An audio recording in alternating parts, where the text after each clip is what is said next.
Ce qu'on m'a demandé dans ce débat, c'est d'apporter une touche un peu internationale et donc de vous montrer un peu ce qui se passe en Europe et en particulier en France sur la question du cannabis. Donc, ce qu'on voit là sur cette carte, c'est que la France est le pays pour lequel les jeunes consomment le plus de cannabis. Et donc, en fait, ce qui est intéressant dans cette carte, c'est de la rapprocher de l'état des législations. Et donc, la France est également le pays le plus répressif, enfin, un des pays les plus répressifs en Europe concernant la consommation de cannabis. Donc, cette carte, en fait, elle montre que la prohibition des drogues n'a pas l'effet escompté, c'est-à-dire qu'elle ne limite pas la consommation de drogue. À l'inverse, en Europe, vous avez d'autres pays dont vous avez déjà entendu parler, comme les Pays-Bas, par exemple, qui sont beaucoup plus tolérants que la France vis-à-vis de la consommation de cannabis, qui ont organisé des coffee shops, où là, il est possible de consommer à l'intérieur de ces coffee shops. Et aux Pays-Bas, le niveau de consommation de cannabis chez les jeunes est beaucoup plus bas qu'en France. Donc ça me semblait important de vous montrer un certain nombre de données chiffrées, puisque la science, c'est aussi s'appuyer sur des données qu'on appelle evidence-based, c'est-à-dire basées sur des données. Et sur les drogues, le problème, c'est qu'habituellement, on a des discours qui sont très marqués par la morale, par l'émotion, et qui tendent à mettre à distance la question de la science. Donc nous, notre rôle aujourd'hui, c'est de vous montrer ce que la science peut produire pour faire évoluer les préjugés qu'on peut avoir sur les drogues. Alors, autre diapositive sur les niveaux de consommation en Europe et la manière dont les jeunes Français se positionnent. Il y a des idées reçues dans les médias qui montrent qu'à partir du moment où les jeunes consomment du cannabis, par exemple, ils vont être amenés à consommer tout un tas d'autres drogues. Eh bien, ce qu'on voit, par exemple, pour la France, c'est qu'on est certes les champions d'Europe sur la consommation du cannabis, donc on a le niveau le plus élevé, mais quand on regarde le tabac ou l'alcool, là, les niveaux baissent, et en particulier pour l'alcool. Pour l'alcool, en fait, on est 12e en Europe sur la question des ivresses. Donc ça vient aussi déconstruire cette idée reçue selon laquelle, quand on consomme du cannabis, on consomme également plein d'autres drogues. Et ces théories aussi de l'escalade, dont on parlera certainement tout à l'heure, qui montrent que la consommation de cannabis mène à la consommation d'autres produits. Alors, je voulais revenir également, toujours sur ces données scientifiques, sur des données là qui distinguent la question de la consommation de tabac, d'alcool. Et pour l'alcool, on a deux niveaux, la consommation d'alcool en général et la question de l'ivresse, donc être ivre, et également la consommation de cannabis. Et puis, on la regarde. Donc, c'est des données qui sont produites par l'Observatoire français des drogues et des toxicomanies, qui est un organisme qui permet d'orienter les politiques publiques à partir de données scientifiques. Et donc, cet organisme regarde les données en 6e, 5e, 4e, 3e, qui correspondent à 12 ans, 13 ans, 14 ans et 15 ans, pour que vous ayez une idée, parce que votre système scolaire est un peu différent.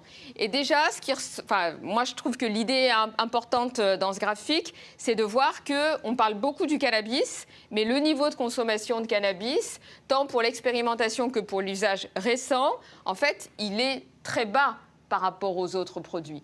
Donc on est très focalisé sur le cannabis, souvent pour des raisons morales et politiques, mais ce qu'on peut voir, c'est que la consommation de cannabis chez les jeunes en France, et je pense que c'est le cas aussi au Québec, si on compare à la consommation d'alcool, ce niveau de consommation de cannabis, il est beaucoup plus bas que la consommation d'alcool, par exemple, ou la consommation de tabac.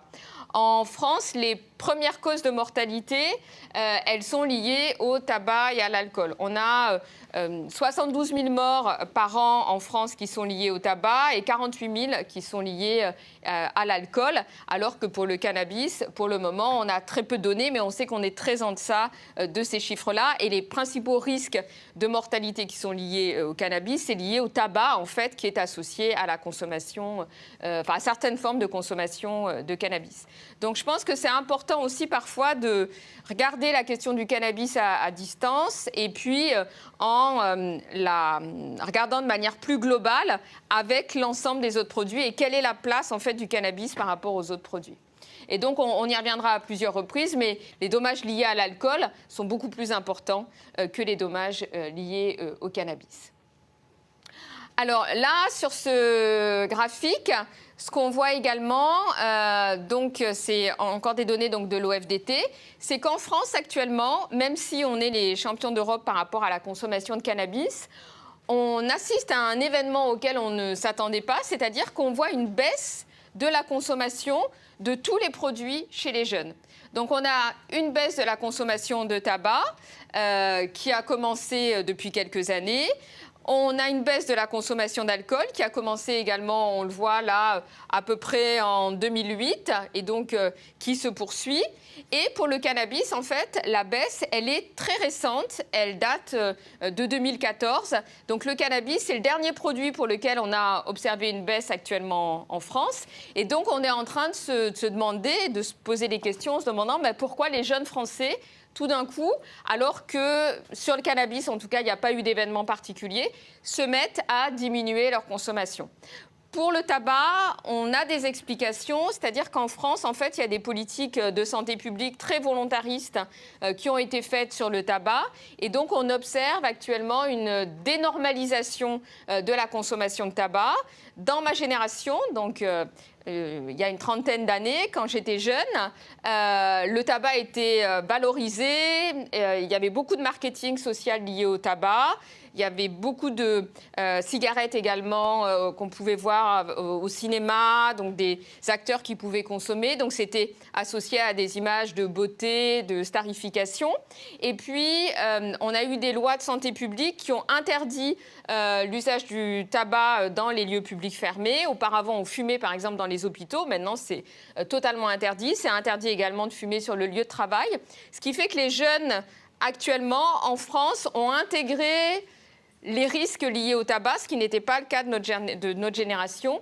Et donc, on observe, en tout cas avec cette prise de conscience des risques, une dénormalisation donc de la consommation de tabac, et donc ce qui amène à une diminution de la consommation chez les jeunes.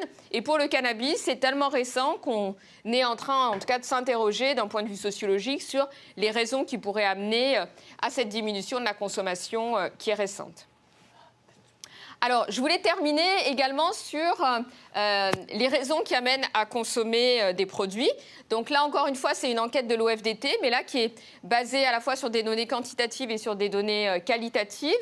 Et donc, à 17 ans, on fait une grande enquête en France au moment de la journée d'appel à la défense, où on interroge tous les jeunes Français sur leur niveau de consommation et également sur les raisons qui les amènent à consommer. Et donc, ce qui est intéressant, c'est que quand on compare les motifs pour consommer entre l'alcool et le cannabis, on voit que pour l'alcool, on a des motifs qui sont toujours les mêmes, c'est-à-dire faire la fête, s'amuser et se défoncer, alors que pour le cannabis, les motifs de consommation sont beaucoup plus diversifiés. Et on voit que pour certains jeunes, on a se calmer ou mieux dormir, surmonter des difficultés. Et donc, on voit là que la consommation de cannabis, elle s'inscrit dans des usages sociaux aussi particuliers qui peuvent être des usages d'automédication chez certains jeunes.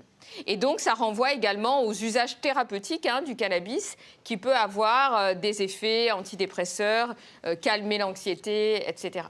Alors, ce qui est important également dans l'étude de l'OFDT, c'est de voir également qu'il y a des jeunes qui ne consomment pas et qui choisissent de ne pas consommer.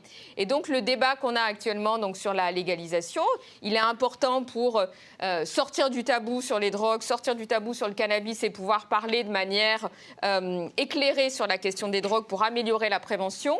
Mais il ne faudrait pas que ça amène à stigmatiser les jeunes qui ne consomment pas. Parce que la consommation doit rester un choix. Et donc, en fait, on peut, avec la légalisation, décider de consommer du cannabis de manière sécurisée, mais on peut aussi avoir le choix, faire le choix de ne pas consommer sans que ce soit stigmatisé.